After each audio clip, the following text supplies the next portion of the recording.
En physique théorique, on va travailler avec beaucoup d'équations. Une équation, qu'est-ce que c'est? Ça va être une égalité qui va relier plusieurs quantités entre elles. Et on va s'en servir pour trouver une certaine variable dont on a besoin ou qu'on aimerait déterminer. Un exemple, qui est l'équation la plus importante qu'on verra ce semestre, on appelle le principe fondamental de la dynamique, va nous relier les forces qui vont s'exercer sur un objet, sa masse et son accélération. Et en pratique, on s'en servira pour trouver l'accélération d'un objet en connaissant justement sa masse et l'ensemble des forces qui s'exercent sur lui. Contrairement aux mathématiques, les équations en physique vont toujours décrire une certaine quantité présente dans la nature. Et on va donc leur associer une certaine grandeur. Les trois grandeurs qu'on verra le plus, qu'on verra presque tout le temps en mécanique, ça va être la longueur, le temps et la masse. Au total, il y en a 7 dans la nature, mais en mécanique, ce sera surtout ces trois-là qu'on croisera. Le but de cet exercice, ça va être de trouver la dimension, autrement dit les combinaisons de grandeur, dans lesquelles vont s'exprimer plusieurs quantités qu'on va croiser très souvent. D'abord, on va chercher à trouver la dimension d'une force. À quoi ça correspond en termes de multiples de grandeur. Alors, comment est-ce qu'on va faire ça? Eh bien, on va utiliser un principe qui paraît assez naturel, c'est qu'en physique, toutes les équations sont homogènes. Autrement dit, si on a une certaine dimension ici, eh bien on va avoir la même dimension ici. C'est ce qu'on va écrire. On va l'exprimer comme ça. On va dire que la dimension d'une force, qu'on écrit entre crochets comme ça, va être égale à la dimension d'une masse fois la dimension d'une accélération.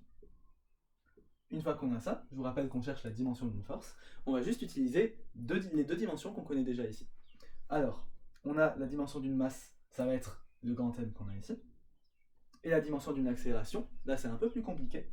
Pour ça, on va utiliser le fait que la distance s'exprime en mètres, la distance est une longueur, la vitesse va être une longueur qu'on va diviser par un temps, c'est des mètres par seconde, et l'accélération va être une longueur qu'on divise par un temps au carré. On va écrire comme ça, m, l, t-2. Petite parenthèse, mais ce qu'on a dit ici par rapport à l'accélération, ça vient du fait que quand on prend la position et qu'on la dérive par rapport au temps, on obtient la vitesse, et quand on prend la vitesse et qu'on la dérive par rapport au temps, on obtient l'accélération. C'est les définitions de ces trois quantités-là, et si vous ne les connaissez pas, c'est pas grave du tout, on aura l'occasion de voir ça plus en détail au début du premier chapitre. Donc là, on a dit que la dimension d'une force, c'était égal à une masse fois une longueur fois un temps moins 2. Autrement dit, l'unité d'une force, qu'est-ce que ça va être? Ça va être des kilogrammes, mètres, seconde moins 2. Le kilogramme, c'est l'unité internationale associée à la masse. Le mètre, c'est l'unité internationale associée à la longueur. Et la seconde, c'est l'unité internationale associée au temps. Pourquoi internationale? Parce qu'on pourrait très bien écrire, au lieu de prendre des kilogrammes, on pourrait aussi écrire des grammes. Ça exprimerait toujours une masse. À la place des mètres, on pourrait dire des kilomètres ou des hectomètres, ça exprimerait toujours une longueur. On parle d'unité du système international parce que par convention, on s'est arrangé pour dire que ces trois unités, le kilogramme, le mètre et la seconde, ça allait être nos trois unités par défaut. Voilà, donc on dira qu'une force s'exprime en kilogrammes, mètre, seconde moins 2, et que sa grandeur, c'est une masse fois une longueur fois un temps moins 2. Pardon, j'ai dit sa grandeur, mais j'aurais dû dire sa dimension, qui est donc un produit de ces trois grandeurs. Voilà donc pour la force. On va utiliser le même principe pour trouver la dimension d'une certaine constante qu'on appelle la constante gravitationnelle G, et qui va être une des plus importantes quantités en physique. Même si on ne l'utilisera pas beaucoup pour ce cours en mécanique. Mais vous verrez que lorsqu'on étudiera la relativité, par exemple, donc plus tard dans l'année, eh bien, on aura l'occasion de voir beaucoup cette constante. Pardon, j'ai dit plus tard dans l'année, mais ce sera plus à l'occasion de la troisième année, voire du master. Donc, comment est-ce qu'on fait pour retrouver la dimension de la constante G? Eh bien, il va nous falloir trouver une certaine équation, qui va faire intervenir G. De la même façon qu'ici, on avait une équation qui faisait intervenir F, et en utilisant l'homogénéité, on a pu retrouver la dimension de F. Là, on va faire la même chose. On cherche une certaine équation qui fait intervenir G. Vous la connaissez peut-être pas forcément, mais il s'agit en fait de l'interaction gravitationnelle.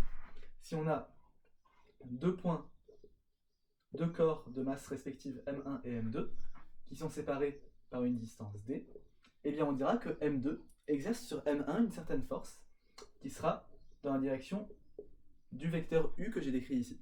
Un vecteur, c'est ce qui nous sert à décrire une certaine direction.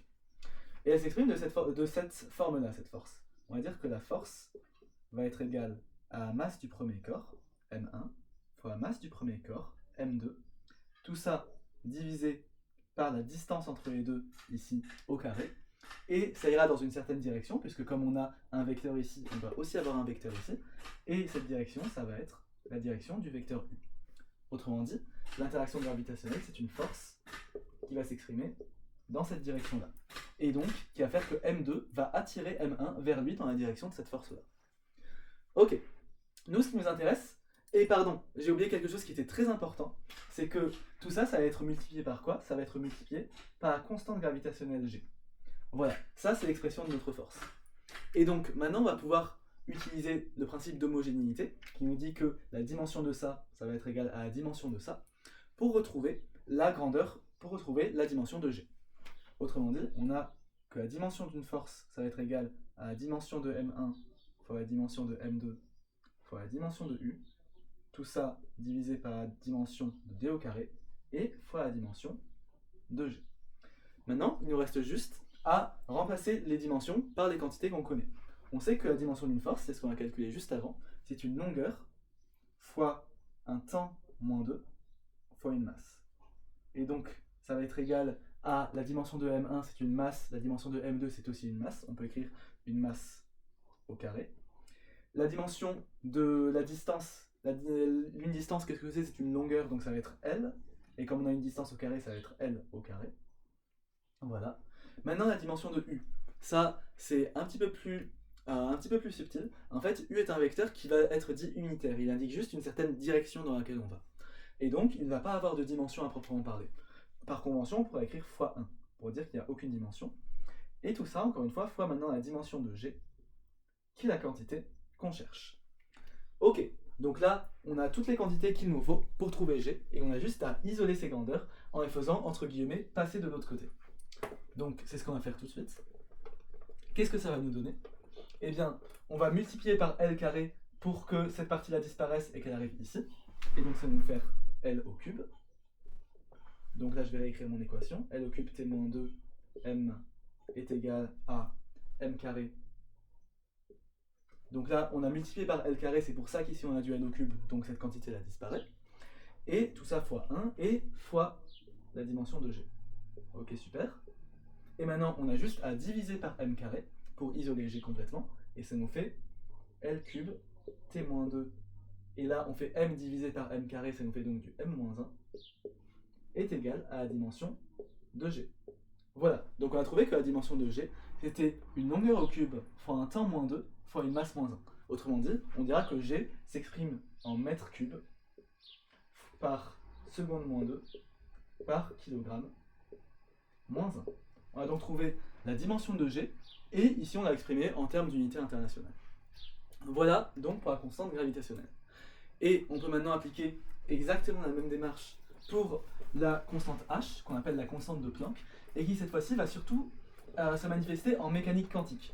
On vous la croiserait très souvent si vous décidez de poursuivre vers un cursus de physique en troisième année. Donc, celle-là, il va falloir utiliser une équation qu'on a peut-être un peu moins l'habitude de voir pour l'instant, que vous n'avez pas forcément vu en terminale, ou bien uniquement en cours de chimie. Qu'est-ce qu'elle nous dit celle-là? Elle nous dit que un atome d'énergie E, une particule d'énergie E, va être reliée à la quantité H de cette façon-là. E est égal à H nu. Autrement dit, si on a un atome qui a une énergie E et qui a une fréquence nu, eh bien, on aura cette équation-là qui va être vérifiée. La fréquence, c'est, entre guillemets, la vitesse à laquelle cet atome va osciller.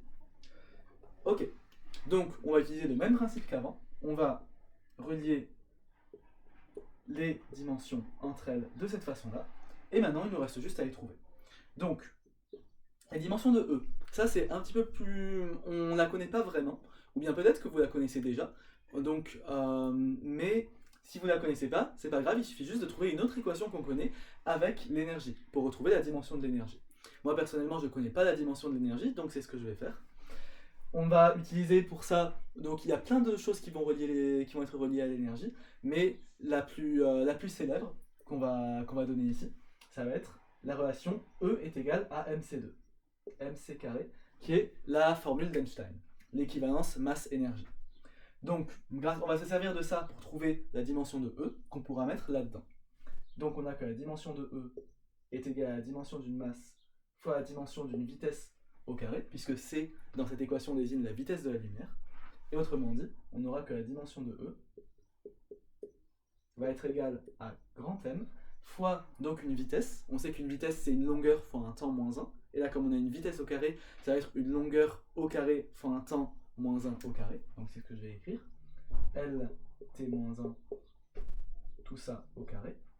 Et donc la dimension de E va être égale à une masse fois donc L au carré fois T-1 au carré, autrement dit T-2. Et donc la dimension d'une énergie, c'est une masse fois une longueur au carré fois un temps moins 2.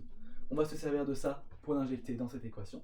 Et ça nous donne que ml carré T-2 va être égal à la dimension de H fois la dimension d'une fréquence. Alors la dimension d'une fréquence, c'est pas quelque chose dont on se rappelle tout le temps. Vous l'avez peut-être déjà vu pour votre cours sur les ondes. Si on a une certaine période qui s'exprime en secondes, qui va donc être un temps, et bien la fréquence va être l'inverse de cette période. Autrement dit, une fréquence s'exprime, ça va être l'inverse d'un temps, ça s'écrit en t-1 en termes de grandeur.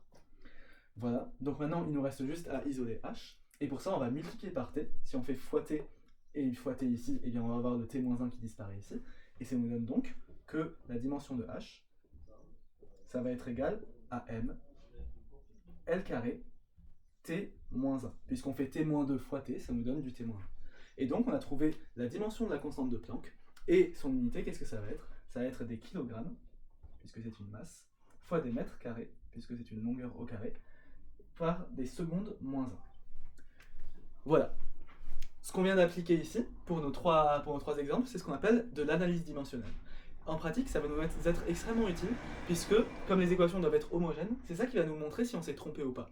Autrement dit, si vous avez une certaine équation que vous devez résoudre, et qu'à la fin vous trouvez une quantité qui est en mètres carrés, alors que vous cherchez une longueur, ça veut dire que vous avez un problème et vous pourrez revoir votre équation. Je vous conseille vivement de faire ça à chaque fois que vous avez une équation pour être sûr qu'elle est bien homogène à la fin, et que vous n'êtes pas trompé.